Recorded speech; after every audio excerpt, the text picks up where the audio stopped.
Om Jnana-timirandhasya Jnananjana-shalakaya Chakshurunmilitam Yena Tasmai Shri Gurave Namaha. Bhagavad-gita, chapter 7, text 21. Yo yo yang yang tanum bhakta shadhayarchitam ichchati tasya chalam shadham tam eva vididhamyaham. I am in everyone's heart as the Supersoul. As soon as one desires to worship some demigod, I make his faith steady so that he can devote himself to that particular deity. You may be wondering why I've taken up the subject matter of demigod worship in an area where it's hardly an issue. But actually I want to discuss the broader subject of faith, which is mentioned in this verse. The Sanskrit word for faith, as is mentioned twice in this verse, is Shraddha. This is one topic which is discussed in various ways throughout the Bhagavad-gita. In Bhagavad-gita, Lord Krishna discusses the paths of karma, jnana, and within jnana, the path of yoga, and bhakti. Three main paths: karma, jnana, and bhakti. So the path of karma is that of work according to the prescriptions in the Vedic literature. Jnana is that of knowledge, specifically transcendental knowledge. And bhakti means surrender and devotion to the Supreme Personality of Godhead. So these are the three main paths discussed in Bhagavad-gita, and they all rely on faith. Beyond that, in other words, someone has faith in one path, someone has faith in another path. And those who don't follow the Vedic path at all, they also have a certain kind of faith. Shraddhamayo yam purusha yo yat shraddha sa eva saha. In the chapter of Bhagavad-gita that is discussing the different kinds of faith, Lord Krishna begins it by saying that everyone in this world has some kind of faith. And the person is classified according to his faith. So faith or Shraddha is an important subtopic within Bhagavad-gita, as is the position of and worship of the demigods, which is also discussed here. There are many such sub-themes. Nature of and influence of the modes of material nature, the gunas, sattva gun, rajogun, tamagun. Relative positions of Purusha and Prakriti, the enjoyer and nature. Another important term is Atma. So all these are interrelated. Herein, Lord Krishna is discussing how he who is Paramatma, it's not directly mentioned in the verse, but it's understood from elsewhere in Bhagavad-gita that he is the Paramatma, the super soul within everyone's heart. This is Prabhupada's stated this in the translation. It's not explicitly stated in the Sanskrit, but it's understood from the context. So elsewhere in Bhagavad-gita, there's a well-known verse in which Lord Krishna states that Sarvasya chaham hridi sannivishto matasmriti jnanam apohanam cha. I am situated in everyone's heart. From me come knowledge, remembrance, and forgetfulness. So this is related with this verse which we just read. Krishna says that the knowledge, remembrance, and forgetfulness of a living being come from me or are inspired by me. And here specifically Lord Krishna states that a person's very strong faith in demigods, that comes from him, from Krishna. And we can extrapolate this statement to understand that anyone's strong faith in anything is supported by Krishna. Now, faith, what is the meaning of this term? Well, the general term, belief, that is considered to be an opinion that one holds. It is considered to be an opinion that one firmly holds, even though it is not empirically verifiable. We don't say that, well, I have faith that I'm speaking into a microphone. It's not considered a subject of faith. We don't say, I have faith that Ljubljana is the capital of Slovenia. It's not a subject matter of faith. It's accepted by everyone. But someone may say, I have faith in the existence of God. And someone else will say, well, I don't have faith in the existence. I have faith that there is no God.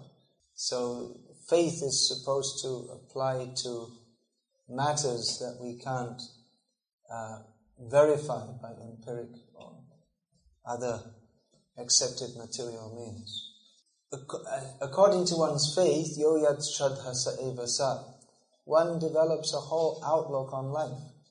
For instance, one who believes in God generally also believes in sin and good action, piety, and believes in reward in life after death for good acts, and fears punishment for wrong acts performed in this life. Whereas one who doesn't believe in God sees no other, if he sees any point at all in life, sees that the only purpose in life is to live here happily, because when the body is finished, everything is finished. Well, that's a major difference in how one lives one's life according to his faith. Or if one believes that God gave all the animals to human beings so the human beings could torture them in slaughterhouses and kill them and enjoy eating their meat, that will give a very different outlook to one who hears from Krishna in Bhagavad-gita, Patram pushpam phalam toyam yome bhaktya payachati tadaham bhakti paharitam ashnami paritatmana. So it's not belief in God or belief that there is no God. That's different to not believing in God. That makes a major difference in one whole's perspective on life.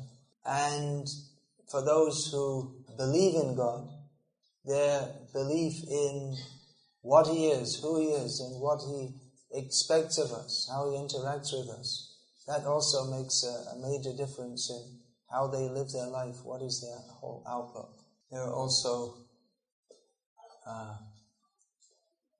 more bizarre examples among some of the so-called religious sects in the modern age, that in some modern sects, all the believers believed their charismatic leader that we should all commit suicide and then we'll all go to the promised land, and they did.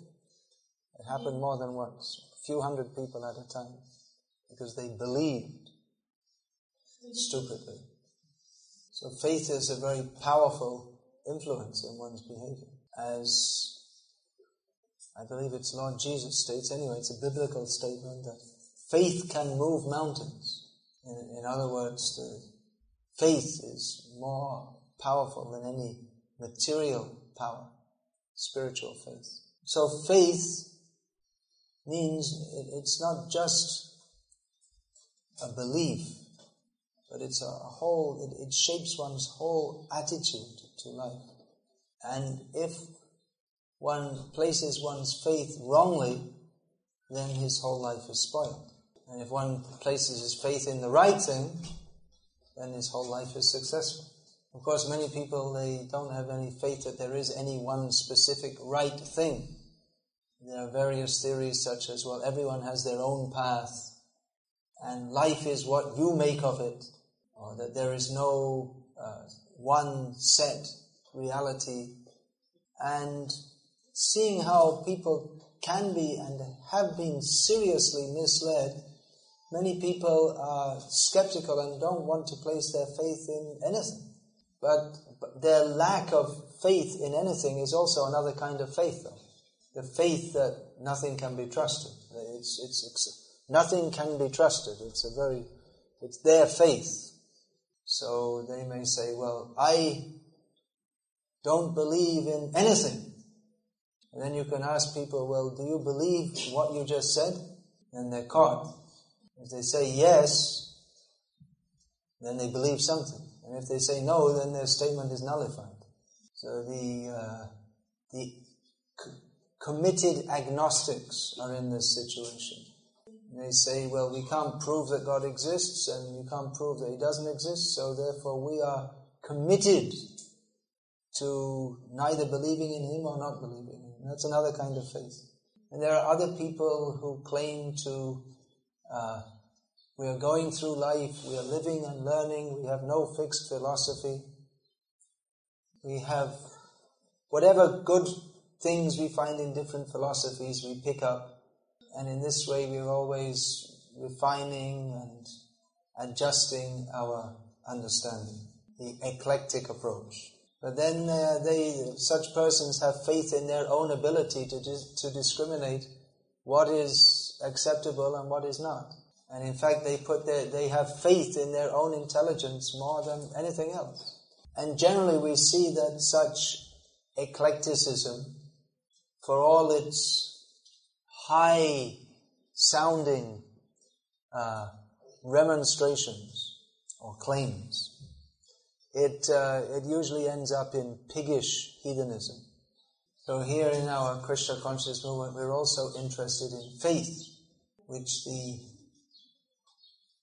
committed atheists or rationalists decry. They say, well, this religious faith, it's all blind faith. And actually the way religious faith has been presented in the Western world, it generally has been one of advocating simply blind faith. You say, well, you just have to believe in Jesus. This is not so prominent in the Catholic countries like Slovenia, but there are certain sects of Protestantism who they very much stress this. You just believe in Jesus. They don't even make much effort to theologically define what belief in Jesus means. And it's just like some fanatical slogan, believe in Jesus and you will be saved. Now in Bhagavad-gita, Lord Krishna is exhorting his disciple Arjuna to have faith in the highest principle, that he should place his faith in Krishna and Krishna will protect him. However, Krishna never asked Arjuna simply to believe him on faith alone. Well known in Bhagavad-gita is the 11th chapter where Krishna exhibits his Vishvarup or universal form. Arjuna asked Krishna to exhibit this form. Krishna didn't just show it to Arjuna and say, hey, look, I'm God. But he did so on Arjuna's request. Arjuna requested that Krishna show the universal form so that persons with preliminary faith in Krishna or slight faith, their faith would be bolstered by knowing that Krishna had exhibited this universal form. But those who are committed atheists, even seeing the universal form of Krishna, they don't accept that he is the Supreme Personality of Godhead, which had actually happened just shortly previous to the Krishna showing Arjuna the universal form. He showed it to Duryodhana, Arjuna's principal adversary, when Duryodhana had the wicked but foolish plan to kidnap Krishna. And then Krishna showed you, so what do you want to kidnap? You have to kidnap the whole universe. So by showing this universal form, Krishna also demonstrated to Duryodhana that even if I'm not directly fighting, because I'm the Supreme Lord, I'm on the side of the Pandavas, you cannot be successful, you must be defeated in the upcoming battle. But because Duryodhana had a fixed intention, his faith was that Krishna is not the Supreme Personality of God. We cannot under any circumstances accept him to be supreme. That even seeing all evidence of that, he refused to believe it. Now, Arjuna, from the beginning, he had the tendency to accept Krishna as the Supreme Lord.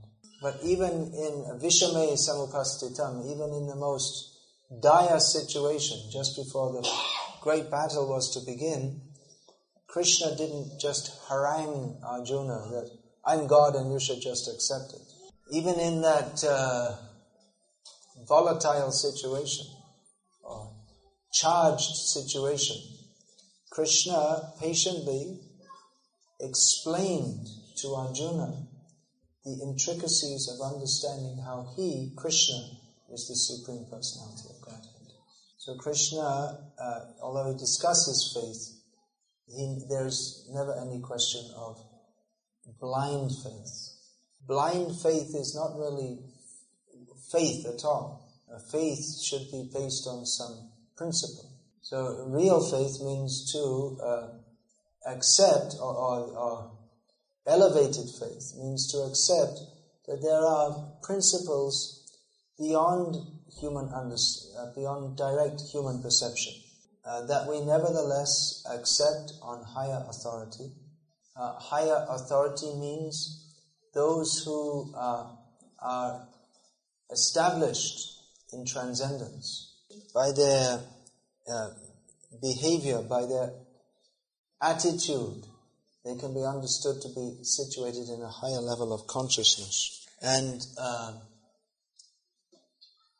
perceiving this, we accept what such persons have to say.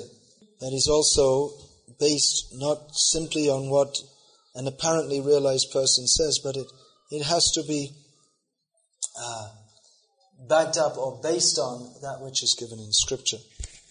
So the basis of faith in Krishna consciousness is not blind faith, but that which is based on the principles of Guru, Sadhu and Shastra. Shastra means the revealed scriptures. Sadhu means the acharyas in disciplic succession who have explained the scriptures. And Guru means who explains the scriptures according to the acharyas, specifically according to the needs, circumstances and realization of the particular individuals with whom he teaches. So this is, on this basis, transcendental faith in the sublime reality can be established. And that faith is fortified by action in Krishna consciousness. In other words, as one acts as directed by Guru according to the injunctions of Shastra, one begins to perceive the effect. The effect is gradual perception of Krishna consciousness. Now, of course, there are other kinds of faith. Krishna here is discussing faith in demigods. Now, that is also a kind of faith in something which is not immediately, not perceivable to the immediate sensual perception. Demigods are also described in the Vedic literatures. And various demigods can offer various boons. Srila Prabhupada mentions here in the purport some examples. A diseased person can worship the sun god and he'll become, by the mercy of the sun god, by the benediction of the sun god, will become free from disease. One who is vidyarthi, desirous of attaining knowledge, specifically knowledge of the Vedic teachings, approaches Saraswati, the goddess of learning. One desiring a beautiful wife may worship the goddess Uma, the wife of Lord Shiva. Although not mentioned here, young girls also approach and worship Lord Shiva for the benediction of getting a good husband. And there are many demigods because there are many kinds of material desires. Hoya Mayardas Kore Nana Abhilash, those who become the servants of Maya, the illusory energy of the Supreme Lord, they have many variegated desires. And worship of demigods, it works. Kam Shanta Karmana Siddhim Yajanta Iha Devataha. Persons who desire material success, they worship demigods. what is that? Shipram hi manushe loke siddhir bhavati karmaja.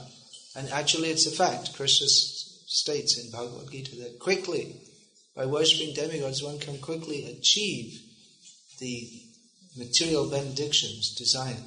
However, the problem with approaching demigods from fulfilling material desires is mentioned in the verse previous to this that we are reading today.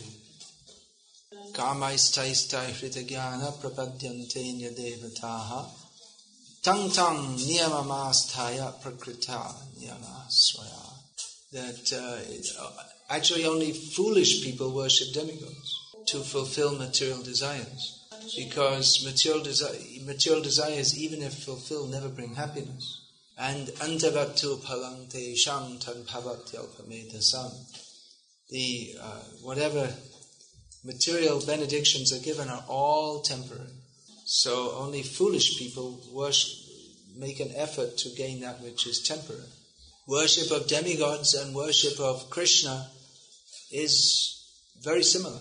The system of worship is very similar. So with the same energy and effort expended, one can worship the demigods and get temporary results, or can worship Krishna and get permanent results of love of Krishna. So why then should anyone worship demigods and not Krishna? Because people are foolish. That's what Krishna says. Alpa medasa. Because people are foolish, they think that there's an English saying, not very nice saying, but it demonstrates the point, that a bird in the hand is worth two in the bush. In other words, if you go hunting for birds, if you actually catch one, it's better than someone saying, well, why are you catching that one? There's two there in that bush. Why don't you go and catch them? So that which is actually concretely achieved, it may be less than which we aspire for, but that which we aspire for, we don't actually have. There was before the appearance of Lord Chaitanya, there were in Navadvip, there were a few Vaishnavas and many demigod worshippers. And the demigod worshippers would scoff at the Vaishnavas. Said, what is all this worshipping Vishnu? What for? Why don't you worship Devi, Durga, the goddess of the material energy, as we are doing? You have some vague hope of salvation in a future life by worshipping Vishnu. But we are practically enjoying here right now by the mercy of Devi. So their faith, the faith in demigods, is a material faith and it gives material results. Spiritual faith gives spiritual results, which is often the immediate manifestation of the spiritual result of accepting Vishnu as supreme is poverty. That Lord Vishnu, not wanting that his devotees become diverted into material sense gratification, arranges that they remain poor so that their attention will be concentrated on him. This is considered not to be very good preaching, to tell people this. If we tell people that you worship Krishna and you'll become rich and healthy and famous, that would be better preaching. A lot of Christian preaching is based on this. Africa and Asia, they hold big rallies and they cure people. They say, just see the power of Jesus. But however well you may be cured, that body still has to die. People generally think the highest benediction of God is to have a healthy body in which you can enjoy material life. This is a very, limited understanding of God's grace, or rather a misunderstanding. We remain in these bodies for a very short time, and whatever enjoyment we can get from this situation is limited. And even the so-called enjoyment is also, that so-called enjoyment actually causes more distress. Yehi sangsparshaja bhoga dukkha yonya evate adyantavanta kauntaya nateshu ramate buddhaha. Lord Krishna states in Bhagavad-gita that the sense gratification of this world, beginning with touching or sex, is simply the cause of distress. Beginning to end, it's simply a cause of distress. Therefore, an intelligent person doesn't take part in that. But persons who are less intelligent, who do not have the vision of the greater picture, that we don't belong to this material world. We are spiritual beings and we belong to Krishna. People who do not have faith in Krishna have faith in so many other things. And Krishna, within their heart, helps to make that faith strong. So they can pursue a particular mode of life according to their perverted desire. And that's why we see that people generally believe what they want to believe. People like to say, well, I'm open-minded. I'm a reasonable person. But we find that when we discuss with people, almost all of them, even if faced with the logical demolition of their beliefs, still go on believing what they believe. I remember once I was on a long train journey from Calcutta to Delhi, and some Muslim men approached me to try to convert me to Islam. So we had a long discussion. It was a long, more than 20 hours journey, so we had all day to discuss. So our discussion went on. It was a very difficult discussion because it was very difficult to get them to discuss in a logical way at all. But very slowly and painstakingly, defeating or undermining each of their points and coming to the conclusion of Krishna consciousness. After several hours, they said, well, anyway, we don't believe all of this. And what the hell are you discussing for? They want to show how their belief is more reasonable, but when they can't uphold that by reasonable discussion, they simply say, well, we don't believe. Interestingly, this is about 70 years ago, one incident. One of our god uncles or disciple of Srila Bhaktisiddhanta Saraswati Thakur, he entered into discussion with a Mulana or a teacher of Islam. And before the discussion, he said that, well, if you can convince me that you have something higher, then I'm ready to give up what I'm following. Actually, everyone should aspire for the highest understanding. Everyone is convinced that my understanding is the best. If one is actually intelligent and philosophically inclined, he should find out that principle, which is the highest principle, upon understanding which there is nothing higher to be understood. So we're not going to discuss that now because that's another very big discussion. But at least those of us who are in Krishna consciousness have the faith that the religious principles enunciated by Sri Krishna Chaitanya Mahaprabhu are the highest and that there can be nothing beyond this. But not surprisingly, it's not understandable by everyone. The higher principle, for instance, the higher principles of mathematics are not understandable to primary students of mathematics. So the highest position for the jiva, the living being, to assist the Supreme Lord in his mad search for himself, that is not at all appreciable to those who simply approach him for material boons. So Krishna says here that I help people's faith to become strong, even if it's a wrong faith. Because people, they desire to cultivate faith in that which is not for their actual benefit. They desire to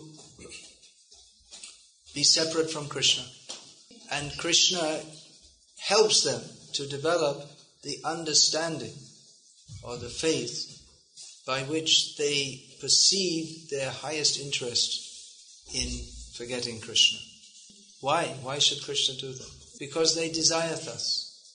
And Krishna, he wants that everyone will come to him and serve him and be happy as they can only be happy in his service. But that is not forced. If there's any force, then there's no love. At the lower level of religion, there's a lot of pressure. Believe in Jesus or burn in hell.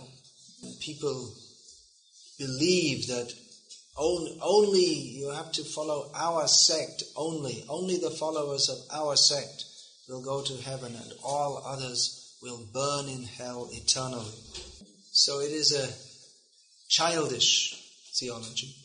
It's like this stories that they give to the children, don't play with scissors, otherwise some man will come with big scissors and cut off all your fingers. Don't play with matches, otherwise someone will come and burn you to ashes. Have you seen that in your childhood?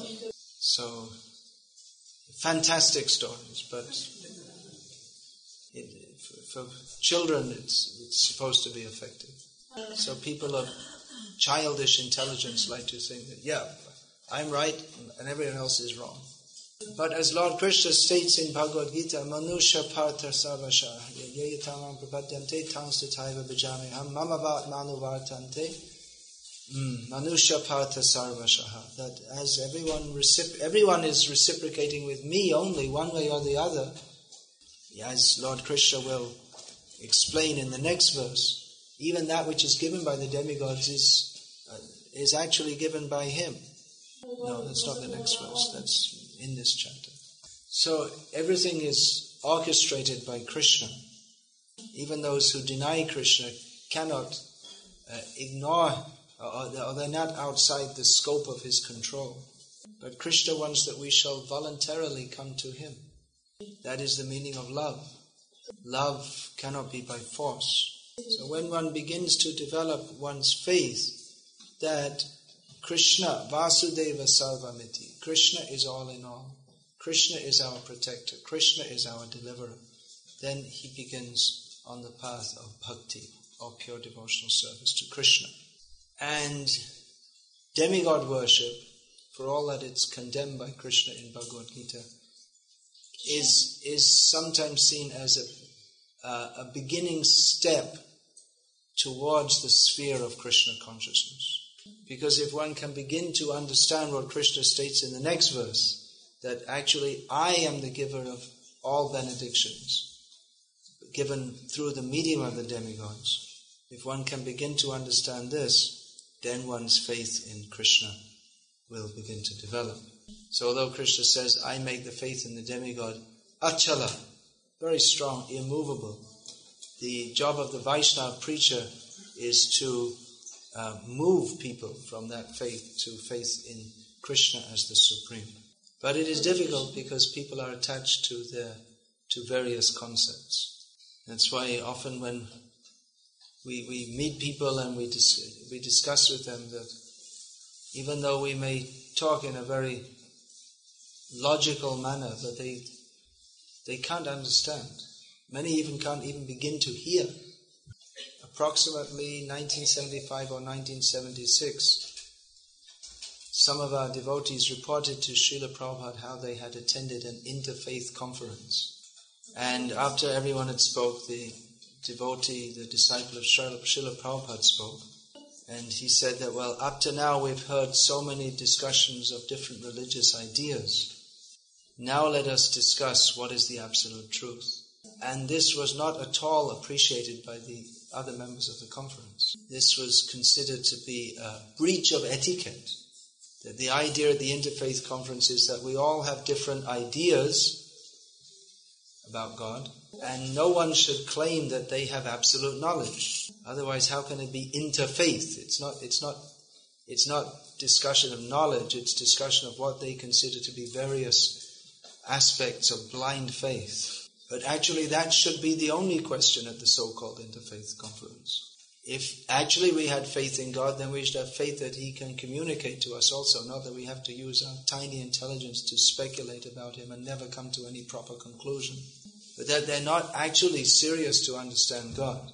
and that they just want to make a show of throwing around some intellectual ideas in the name of religion. That is exposed by their refusal to consider that this is the absolute truth. So Srila Prabhupada often said that, well, why, if you're actually religious, you may be follower of Christian religion, Jewish religion, Muslim religion, then why don't you understand this? Why don't you come and understand this?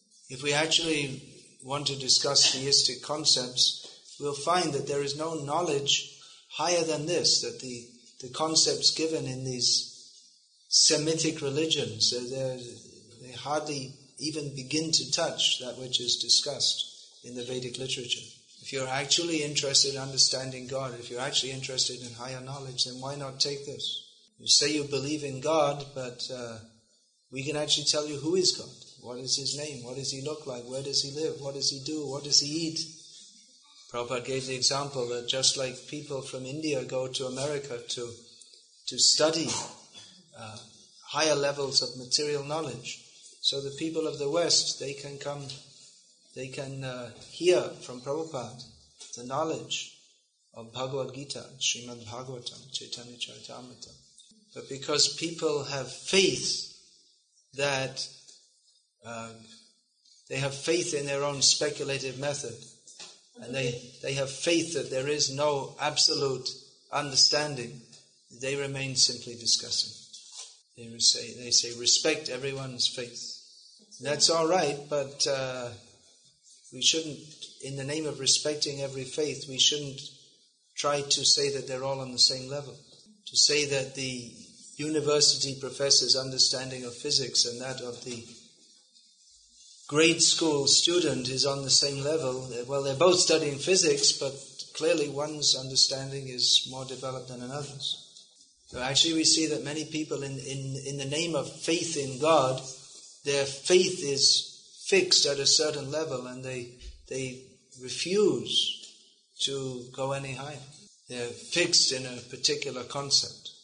So Srila Prabhupada has presented this Vedic knowledge of Krishna in a manner that anyone who is actually intelligent and philosophically inclined can understand that this transcends all mundane conceptions of religiosity.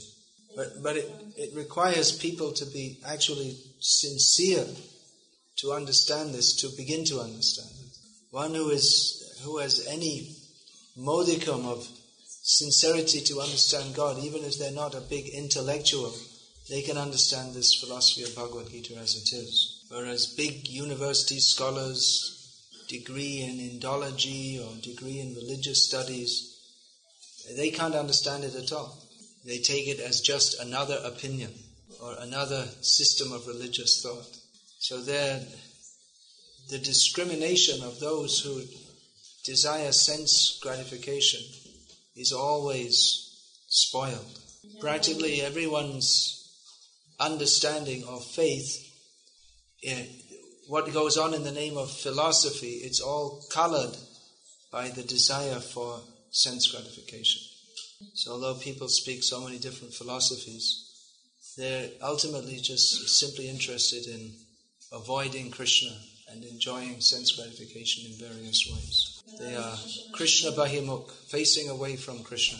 That's why it's stated that one should not show one's back to the deity, because that's equivalent to rejecting Krishna. So, preaching means to somehow or other turn people around. Jive viparit ruchi parivartan kara. To change, to turn around the perverted proclivity of the conditioned soul. We have to pray to Krishna. He's in the heart of every living being. It's ultimately whatever we do, whatever we say to others, if we're trying to bring them to Krishna consciousness, we have to pray to Krishna, that Krishna, you inspire this person to, I'm requesting you that you remove the veil of forgetfulness of you from this person's heart. So this is some discussion of this apparently strange phenomenon of Krishna himself, who desires everyone to come to him, making people's faith strong in that which is not at all favorable for anyone to come to him. Hare Krishna. Is there any question about this? Yeah, please. I would like to ask you what then we should do with our desires. I believe there's a lot of us here who are not desireless. No, none of us. Yeah. So, for instance, young people, they want to have a home of their own.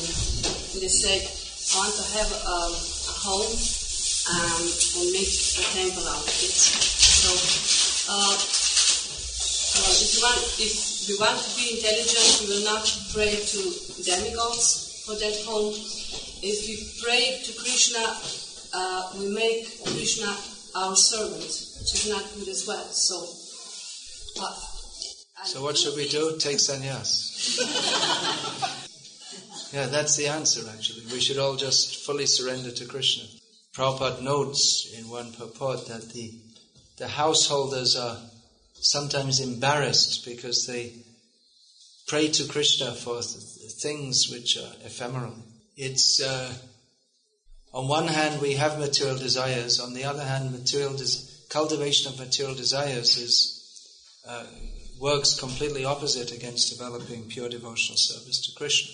So therefore it's sometimes advised that we can dovetail our material desires in Krishna's service. As you've given this example, we desire to have a home, but then we pray to Krishna, please give me a home and I'll make it a temple for you. This, of course, is it's very dangerous to mix our material desires with apparently spiritual desires. It can very easily lead to a cheating mentality in which we say, and we may even believe ourselves, I'm doing it all for Krishna, when actually we're doing it for at least partially for our own self-gratification. So, better than building a home and thinking I'll make it into a temple, is to make a temple and request that we can also live there to serve Krishna. At least put Krishna's desire first. That Krishna, I want a nice big house with many rooms. We'll have the adults' TV room and the children's TV room and the pool room and the indoor swimming pool. And we'll also have a temple somewhere. Purification of desire is required. It's urgent. Therefore, akama sarva kamova moksha kama udaradhi tivrena bhakti yogena yajeta purusham param. Whether one is desireless, full of desires or desiring liberation, one should very stringently take to the worship of the Supreme Personality of Godhead. By taking to Krishna consciousness very seriously, even if one does so for fulfillment of material desires, the very nature of that serious practice will quickly burn out those material desires. The prominent example is that of Dhruva Maharaj, who had very big material desires, unprecedentedly big material desires. But he also took to bhakti with unprecedented seriousness. And the result was that within a short time, he got free from all material desires and came to the actual auspicious position. So it's a very dangerous position to cultivate material desires, even if they seem very normal and reasonable. I'm a householder, I want a house. So therefore we should go on hearing the message of Shastra regularly and understand that everything here is temporary. As householders, we should discharge our family responsibility. But at the same time, we should understand that we're just here for a very short time. And although householders should make arrangements for running on their household, they should know that it's all going to be finished very soon. The house, the bodily relationship, everything, it's all going to be finished. So Vaishnava householders also, while discharging their family responsibilities, have to cultivate detachment, because cultivating material desires is very dangerous. It stunts bhakti. In this regard, it's very useful for householders to study the songs of Srila Bhaktivinoda Thakur. His songs are a whole course in bhakti, from the beginning stage up to the highest stage. And especially within those songs, he gives much advice to householders, devotees. For instance, Manasa deho geho jokit chumo arpilun tuapade nandakisha. That my mind, my body, my home, everything which I consider mine, I have offered at your lotus feet, O Krishna. Any other questions? Mind, body and words dedicated in Krishna's service. This is what it indicates. So I saw that several sannyasis don't carry their stick anymore. They don't know why. Well, carrying the danda is not the essence of being a sannyasi. That's symbolic.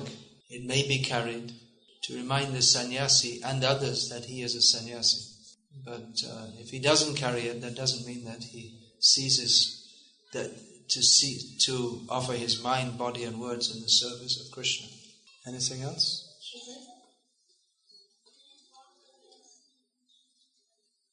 Yeah, please. Sometimes, actually quite very often, I hear devotees say that in his previous life he was Christian, and now because he was a good Christian, he became a devotee. How possible? Is it really possible?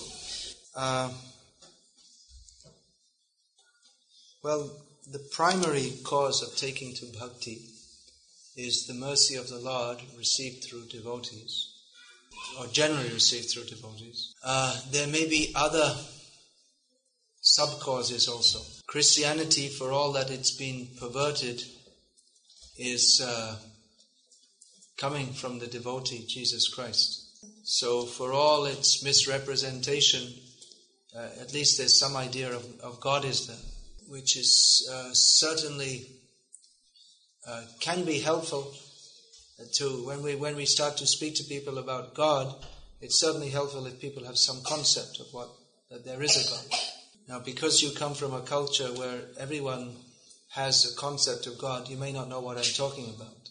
But if you try to preach in places like Thailand or Japan, whereby their culture is one in which they don't have any concept of God, it's a lot more difficult to present Krishna consciousness. So although the concept of God propagated in Christianity is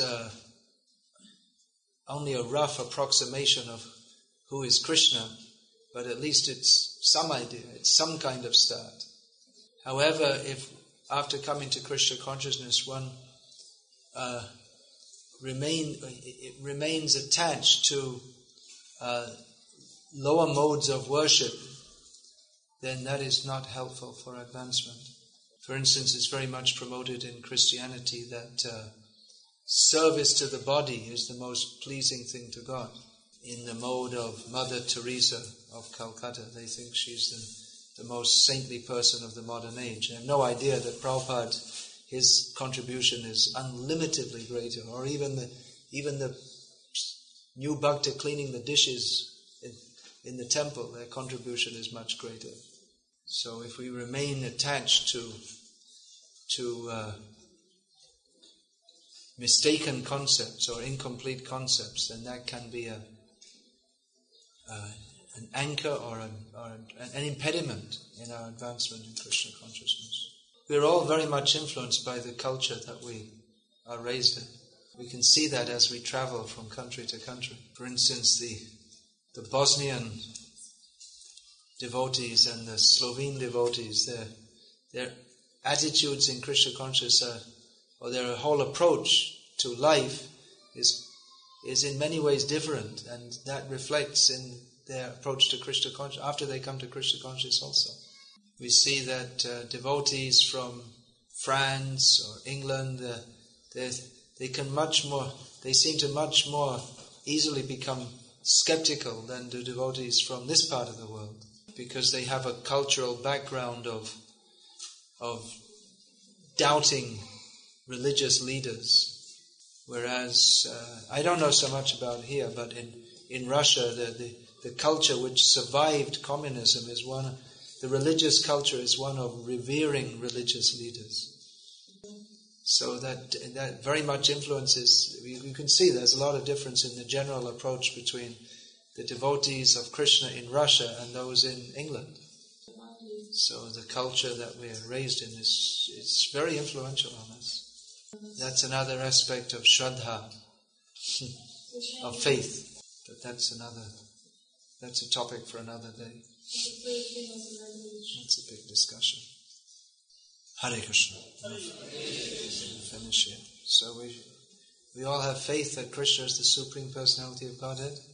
So we should make that faith strong. Shraddha Vanjan Hoy Bhakti Adhikari Uttam Madhyam Kanishta Shraddha Anushare. One is known as a devotee because of faith in Krishna. Faith in Bhakti. One who has faith can become a devotee. One who doesn't have faith can't be a devotee. One is known as a topmost, medium level or neophyte devotee according to his level of faith. So faith is divided into Lokiki Shraddha or general sentimental faith and Shastriya Shraddha, that is which is based on Shastra Yukti or consideration of scripture. So please read Srila Prabhupada's books so that we can develop our clear Shastra-based faith in Krishna and Krishna consciousness. Hare Krishna. I have books also, you have it, you want to tell me? On Srila Prabhupada's order, I'm also writing books. They're mostly meant for devotees who have taken to Krishna consciousness. So some of them are available outside in English, and one volume is there in Slovene, especially as there are 2 books glorifying Srila Prabhupada. So for Prabhupada's Vyasa Puja Day, which is just coming up, you might wish to see those books. Every time you come here, you should go away with more books until you have a full collection of Prabhupada's books. And when you have a full collection, you should, after reading them, you should be so convinced that every time you come here, you bring more books to distribute to others. So this is a temple come book depot. What's the most important part? Is the deity room? Yeah, and the book lager. Sometimes they show the speeded up films of the plants growing. So if we had a speeded up film of the book go down, then it should be people rushing in, filling it up, and then other people coming rushing out and emptying it out. So it goes up, down, like this, constantly. It goes on like this for some time, up, down, up, down, up, down, up, down. Then you see the whole of Slovenia coming and bowing down to Panchatattva. Hare Krishna. Srila Prabhupada ki jai. Hare Krishna.